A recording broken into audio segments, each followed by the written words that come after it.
नमस्कार मित्रों, स्वागत करते हैं एक बार फिर से आपका अपने चैनल जे वीडियोस में।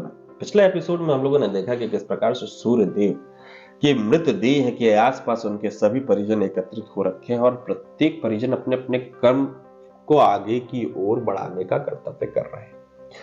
किस प्रकार से यम को शनिदेव ने कर्तव्य का बोध कराते हुए कहा कि अपने पिता की आत्मा को शांति देने के लिए आगे की यात्रा जो कुछ भी है उसको सुनिश्चित करें, क्योंकि आपके पिता ने अपना कर्म निभाया है तो आपको भी अपना कर्म और कर्तव्य करना चाहिए। वहीं कश्यप ऋषि उठे और उन्होंने बोला कि मुझे किस बात की जिसे कहते हैं दंडनायक, मुझे किस प्रकार की सजा दे रहे हैं? मेरा पुत्र क्यों छीना गया मुझसे?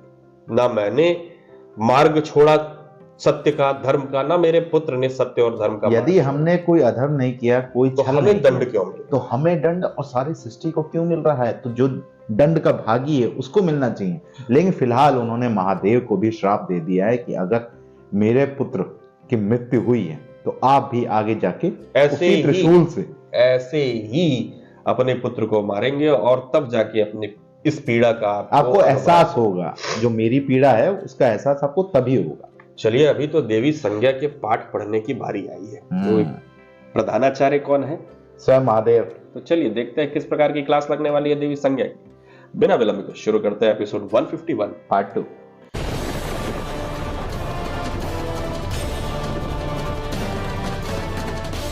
सूर्यदेव की मृत्यु शनि का दंड नहीं, आपके कर्मों का फल है। आपने षड्यंत्र रचा ताकि शनि मेरे हाथों मारा जाए, परंतु आपके कुचक्र की अग्नि स्वयं आप ही के सुहाग को भस्म कर बैठी। और अब यदि सृष्टि का अंत होगा तो वो भी आप ही के कारण। यह दुर्भाग्यशाली घटनाक्रम आप ही के कारण प्रारंभ हुआ है देवी संज्ञा। आपकी ईर्ष्या और अहंकार के कारण हुआ है, इसलिए आपको दंड मिला है, विधवा होने का दंड। नहीं महादेव,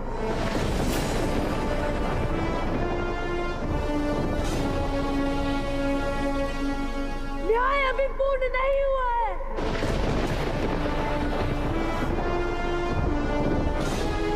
भले ही सूर्यदेव की मृत्यु देवी संज्ञा का दंड था, परंतु उनके दुष्कर्मों का दंड यम और यमी को क्यों?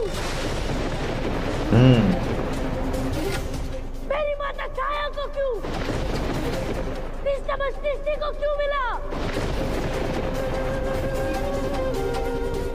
एक बार मैं आपके पास आया था मेरी माता के प्राणों की रक्षा के लिए, और मैंने आपको वचन दिया था कि मैं सबसे विरक्त रहूंगा, कुछ नहीं मांगूंगा। परंतु आज मैं संपूर्ण सृष्टि के लिए आपसे कुछ मांग रहा हूं महादेव।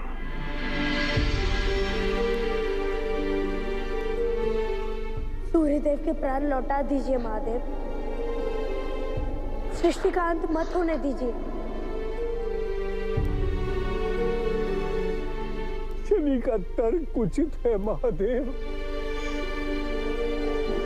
ना तो ये सृष्टि के जीवों का कर्म फल होगा और ना शनि का।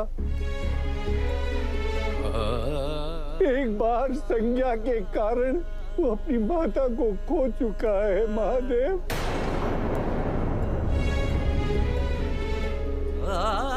क्या एक बार फिर उसे इसी कारण के लिए अपने पिता को खोना होगा? देवी संज्ञा। महादेव कृपा। ऊर्जा और तेज का स्वरूप उन्हें पुनः जीवित करने का केवल एक ही मार्ग शेष है।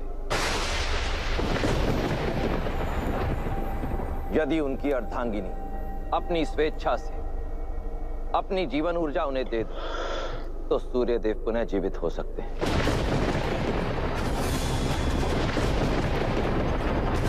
देवी संज्ञा देंगी नहीं और देवी छाया दे देंगी। ए भाई, ये फिर लालची, ये फिर लालची और स्त्री जो है वो ये असंभव है महादेव।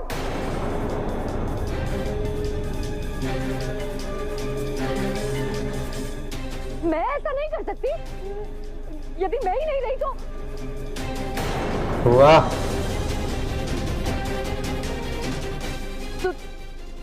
तो मेरी संतान का क्या होगा? यमी का क्या होगा महादेव? फिर स्वार्थी बन के सवाल कर रही हैं। संतान को पिता से अधिक माता की आवश्यकता होती है।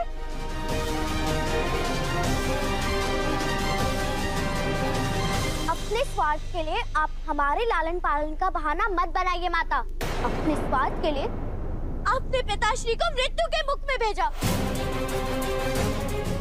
और अब उन्हें ऊर्जा देने से भयभीत है क्योंकि आपका अंत हो जाएगा। मैंने सूर्यदेव को मृत्यु के मुख में नहीं भेजा यमी।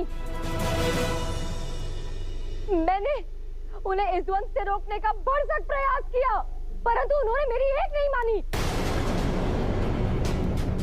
मैंने अपना पति धर्म निभाया, परंतु ये सूर्यदेव का निर्णय था कि वो छाया को बचाए। महादेव,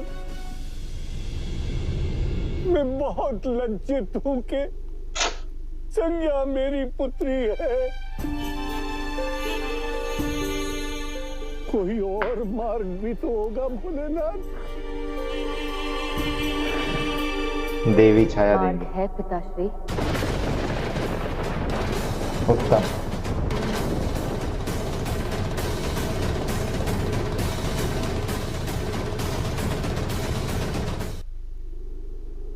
आपकी एक पुत्री अब भी जीवित है देव।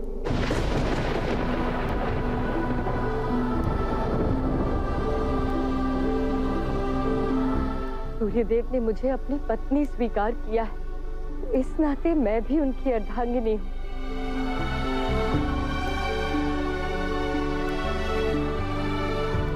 मेरे पति ने मेरे प्राणों की रक्षा के लिए अपने प्राण दिए, प्राण खोए महादेव। इनके कर्म की बारी है। उनके पुनर्जीवन के लिए मैं अपनी इच्छा से अपने जीवन की ऊर्जा उन्हें देना चाहती हूँ। बहुत इमोशनल एपिसोड है यार।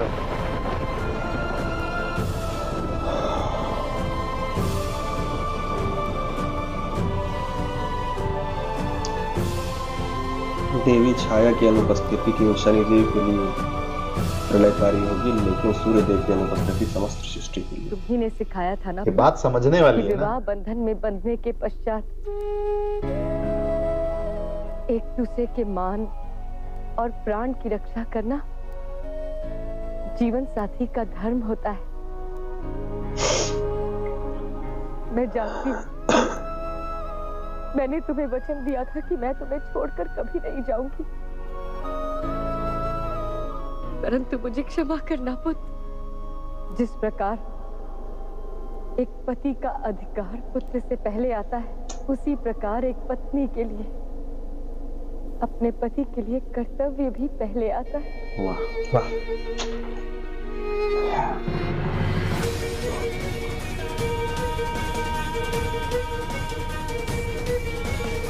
शनि देवी क्या कर घूम फिरा के सारी बातें आती हैं। ना रहे, तुम्हारी माता सदा तुम्हारे साथ रहेगी पुत्र। यदि आज सूर्यदेव अपना धर्म नहीं निभाते तो शनिदेव रोकते, लेकिन अब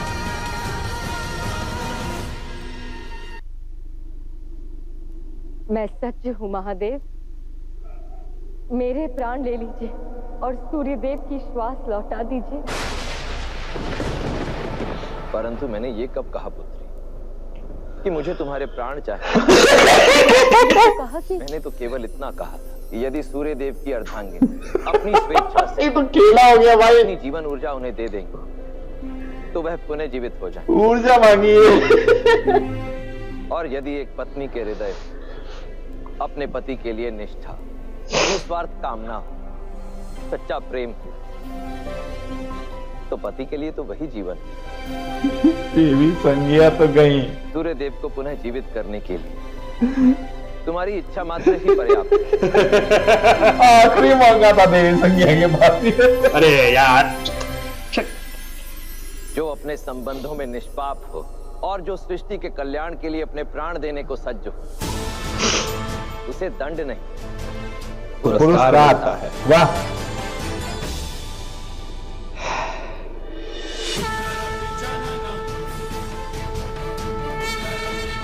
फिर देवों की ऊर्जा, ये भविष्य वर्तमान की ऊर्जा।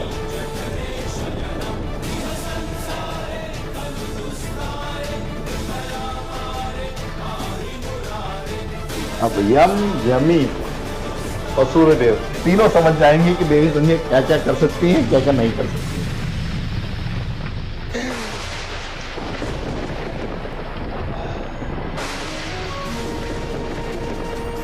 इंद्रदेव बड़ी देर से गायब है भाई।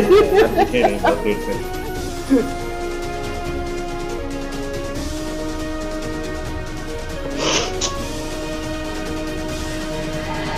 बहुत कुछ देखा इस एपिसोड में, बहुत अच्छा लगा देख के, इमोशनल भी था। और कहीं ना कहीं जब महादेव ने स्वयं कहा कि देवी छाया मैंने प्राण लेने की बात तो कही नहीं, तो देख के मजा भी आया कि किस प्रकार से देवी संज्ञा के पास इकलौता मौका था, वो भी उन्होंने छोड़ दिया।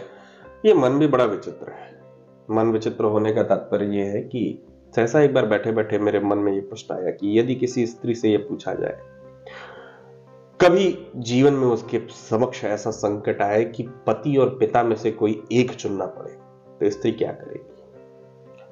बहुत गहन सोचने के बाद मुझे ऐसा लगा कि पत्नी को पति के बारे में, उसके प्राण के बारे में सोचना चाहिए। क्यों? क्योंकि उसका कर्तव्य है कि वो विवाह करके किसी के घर में आई है, उसके जीवन को सुचारू रूप से चलाने के लिए, या यूं कह लें कि उसके परिवार, उसके वंश को बढ़ाने का जो दायित्व उसने अपने कंधे पर लिया है, उसको निभाते हुए, अपने कर्तव्य को प्रधानता देते हुए उसे ये चुनाव करना पड़ेगा।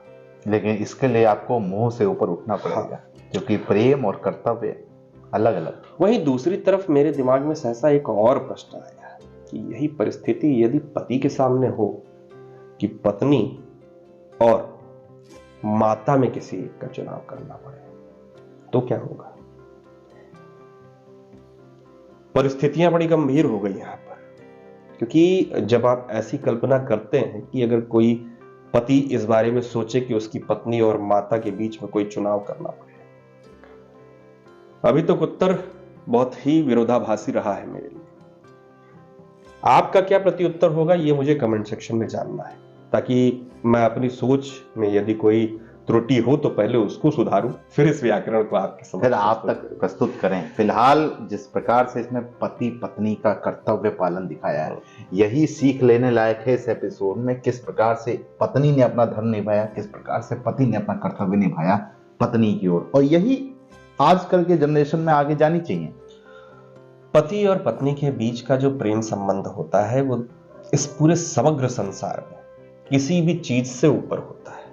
क्यों? क्योंकि आप जन्म किसके साथ लेते हैं, कभी परिकल्पना कीजिएगा कि जिसके साथ भी आपने जन्म लिया, जिसके होते हुए आपने जन्म लिया, मृत्यु के समीप रहते हुए यदि आपने पूर्ण आयु जी है, तो उसमें से शायद ही कोई आपके पास हो।